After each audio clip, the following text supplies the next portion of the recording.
Hello friends, स्वागत है आप सभी का हमारे यूट्यूब चैनल पर। और आज की इस वीडियो में हम बात करेंगे विज्ञान पाठ्य योजना के बारे में और आज का टॉपिक है घर्षण बल। तो सबसे पहले आपको लिखना है दिनांक, कक्षा, वर्ग, वादन, समय, विषय और प्रकरण। इसके बाद आता है विद्यालय का नाम। अगला बिंदु है सामान्य उद्देश्य। पहला है छात्रों में तर्क तथा विचार शक्ति का विकास करना। दूसरा है छात्र छात्राओं को विज्ञान के तथ्यों व नियमों से परिचित कराना। तीसरा है छात्र छात्राओं में वैज्ञानिक दृष्टिकोण का विकास करना। इसके बाद आता है अगला बिंदु विशिष्ट उद्देश्य। पहला है ज्ञानात्मक उद्देश्य। छात्र छात्राएं घर्षण बल से संबंधित तथ्यों का ज्ञान प्राप्त करेंगे। दूसरा है अबोधात्मक उद्देश्य। छात्र छात्राएं प्राप्त ज्ञान का वास्तविक जीवन से संबंध स्थापित कर सकेंगे।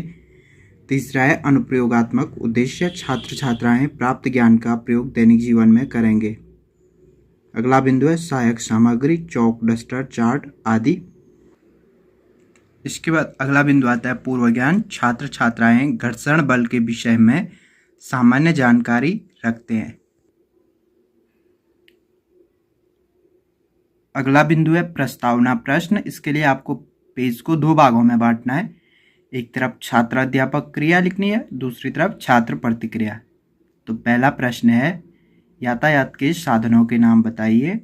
उत्तर है यातायात के साधन जैसे बस, कार, प्लेन, रेलगाड़ी आदि। प्रश्न 2 है रेलगाड़ी किस पर चलती है।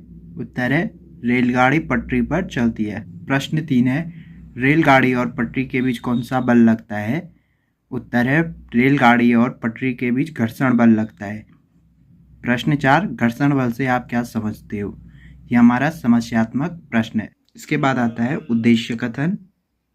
छात्रों, आज हम विज्ञान विषय के अंतर्गत घर्षण बल का अध्ययन करेंगे।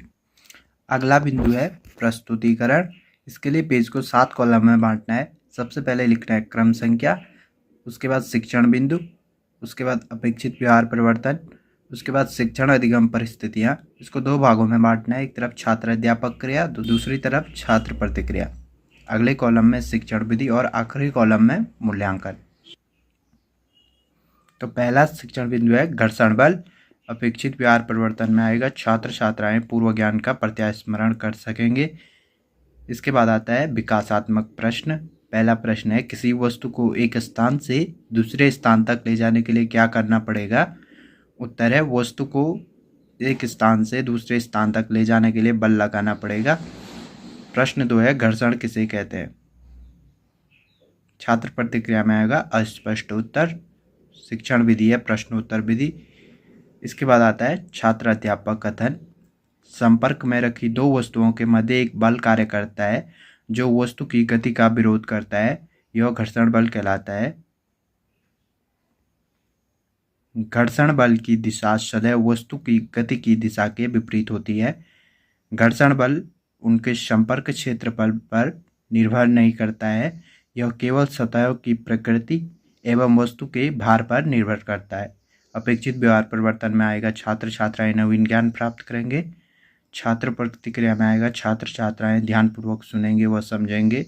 शिक्षण विधि में आएगा स्पष्टीकरण व प्रदर्शन विधि। इसके बाद आता है मूल्यांकन प्रश्न। तो पहला प्रश्न है घर्षण बल किसे कहते हैं। प्रश्न 2 है घर्षण बल के प्रयोग बताइए।